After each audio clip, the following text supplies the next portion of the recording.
Smart Ideas, j'accueille Christopher Petit, bonjour, bienvenue. Voilà. Vous êtes le cofondateur des Burgers de Colette, aventure de trois copains qui se sont retrouvés, rencontrés à Bordeaux, François d'Allemagne, Thibaut Bouillon et vous. C'est quoi le déclic, l'idée de départ? Écoutez, le déclic, déjà, c'est avant tout de se dire, à l'époque où on lance Colette, c'est le fast-food de type burger était principalement dominé par l'industrie agroalimentaire américaine, l'industrie vraiment américaine de base.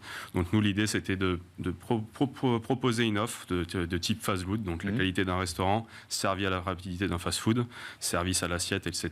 De proposer un petit peu notre produit, uniquement des produits frais, made in France, pas de congélateur, on se l'interdit dans nos restaurants, et le tout dans une ambiance ultra conviviale. Oui, vous soignez la déco des restaurants, exactement. Évidemment. Le nom des burgers aussi, un petit côté vintage en quelque sorte, c'est ça? Exactement, on joue un petit peu sur le côté nostalgie.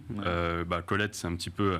Elle existe, Colette, ou c'est un personnage de fiction? Colette, elle existe pour tout le monde, en fait, on va dire. C'est avant tout un personnage fictif, mais qui est un regroupement de tout un tas de personnages. Et avant tout un personnage familial. Par exemple, moi, c'était ma tante, Colette. Pour certains, c'est une grand-mère. Et en fait, on a voulu jouer sur ce point commun qu'ont beaucoup de Français. Souvent, Colette, c'est une mère, c'est une grand-mère, c'est une tante. Chez nous, c'est une tante, c'est cet hommage. Et chez nous, la particularité de Colette, c'est que à la place du poulet frites du dimanche, elle fait un burger frites. Ok. Voilà. Et donc, ce qu'on comprend, c'est que l'ambition, c'est de proposer des burgers premium. Ça veut dire quoi? Tiens, déjà sur les matières premières. Alors, qu'est-ce qui fait un burger? Le pain, la sauce, les viandes, enfin voilà, tout. Le sourcing des matières premières. Comment vous avez répondu à cette question? Nous, depuis le début, on travaille uniquement avec des artisans locaux. On se considère comme des artisans, même si aujourd'hui l'entreprise se développe avec ses 5 restaurants. On veut doubler le nombre en 2023, mais on travaille uniquement avec des artisans. Par exemple, si je prends l'exemple de notre boucher, vous avez pris le bon exemple. Aujourd'hui, le burger, ça va être principalement le pain, la viande qui vont composer le burger. Si on prend l'exemple de notre boucher, c'est un boucher qui a commencé avec nous 50 steaks par jour, fait dans son arrière-boutique. Ensuite, à l'ouverture du deuxième restaurant, c'est un petit labo avec toutes les normes d'hygiène que ça impose, etc., de quelques mètres carrés. Et aujourd'hui, c'est un entrepôt qui a été transformé en laboratoire, etc., de 650 mètres carrés. 450 mètres carrés pour lui et la viande et 200 mètres carrés pour notre producteur de pommes de terre. On a réussi à regrouper. Vous avez regroupé. Donc évidemment, on a oublié les frites, c'est très important. Mais par exemple, sur le pain ou même les sauces, ça veut dire que vous avez travaillé vous-même les recettes, le goût, pour que ce soit votre goût d'une certaine façon? Totalement. En fait, par exemple, pour le pain, c'est un boulanger bordelais qui nous le fait depuis le début. Et en fait, on a un deal ensemble parce qu'on se développe ensemble depuis le début. En fait, Colette a été créé avec ce fournisseur la même année. Et en fait, il se développe en même temps que nous. Tout ce qui est aux alentours de Bordeaux, à 1 heure ou 2, il est capable de nous livrer au quotidien. Et en fait, par exemple, comme un restaurant comme Rennes, par exemple, quand on est ouvert à Rennes, il a ouvert avec nous un labo pour justement développer sa marque. Donc en fait, on se développe tous en bonne entente.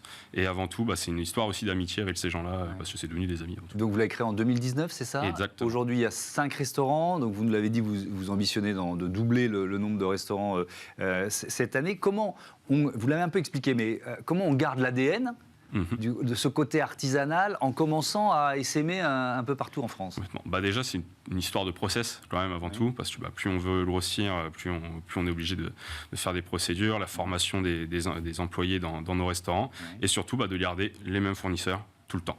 Donc, il faut qu'ils grandissent avec vous. C'est ça. En fait, comme je vous disais, on se développe de manière conjointe. Et c'est avant tout ça, aujourd'hui, qui nous plaît beaucoup dans ce développement. C'est d'emmener un petit peu tout le monde dans notre sillage. L'enjeu, vos clients, ils recherchent ça? C'est-à-dire, ils recherchent une viande locale, ils recherchent un pain local. Ça fait vraiment partie des arguments? Oui, ça fait vraiment partie des arguments. Et dans tous les cas, aujourd'hui, nous, notre argumentaire, c'est sur le produit, mais pas que. Aujourd'hui, il y a énormément de belles marques dans notre domaine. Mais nous, en fait, on ne les voit pas forcément comme des concurrents. Nous, le but, c'est de promouvoir un petit peu notre artisanat vers l'industrie. Et dans notre idée, c'est vraiment de proposer un bon produit, mais dans une ambiance ultra conviviale. Et par exemple, en fait, dès le départ, on avait vraiment le souhait de miser sur avant tout une restauration sur place de qualité. Parce que, par exemple, on n'est pas impacté du tout par la loi AGEC et les emballages, les problèmes d'emballage sur place. Parce que depuis le début, on fait du service à l'assiette. Et ben voilà, donc ça réglait la question. Merci beaucoup, Christopher Petit. Bon vent au burger de Colette et à bientôt sur Bismart. Voilà, c'est la fin de ce numéro de Smart Impact. Merci à toutes et à tous de votre fidélité. Salut!